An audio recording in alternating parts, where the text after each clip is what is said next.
আজ আমরা দেখব কিভাবে অর্কিডের টপ করতে হয়। তো অর্কিডের টপ করতে গেলে প্রথমে আমাদের যেটা দরকার সেটা হচ্ছে কিছু চারকোল, কিছু ইটের টুকরো, কিছু ছোবড়াগুলো ঠিক এরকমভাবে পিস করে কাটা, কিছু ছোবড়ার প্রয়োজন।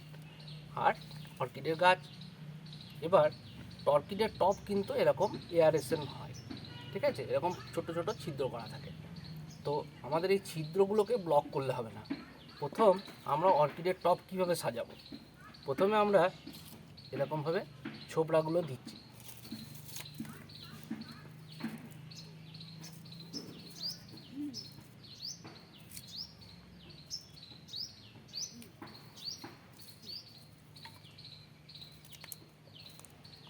দেখুন, ছোবড়াগুলো আমাদের সাজানো হলো, ভেতরটা একটা গ্যাপ রয়েছে, এখানে কিন্তু এয়ারেশন হওয়ার জন্য আমার এখান থেকে ফাঁকা রাখা আছে।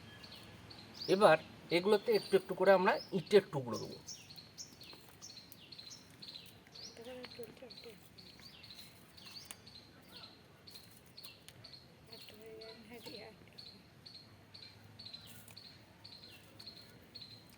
এর সাথে অল্প করে চারকোলও দেবো।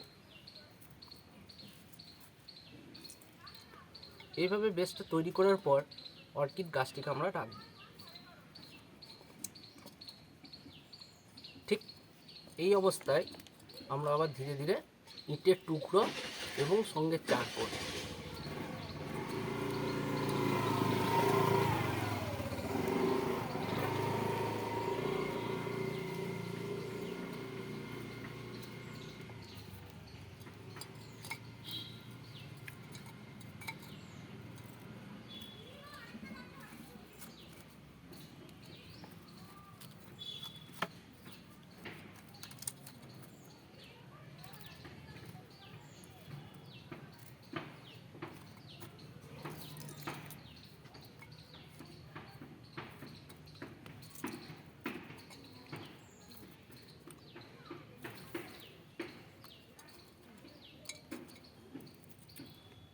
এইভাবে আমরা অর্কিডের টপকে সাজাবো। সবসময় খেয়াল রাখতে হবে গোড়াটা যেন বন্ধ না হয়ে যায়, গোড়াটা ফাঁকা থাকবে।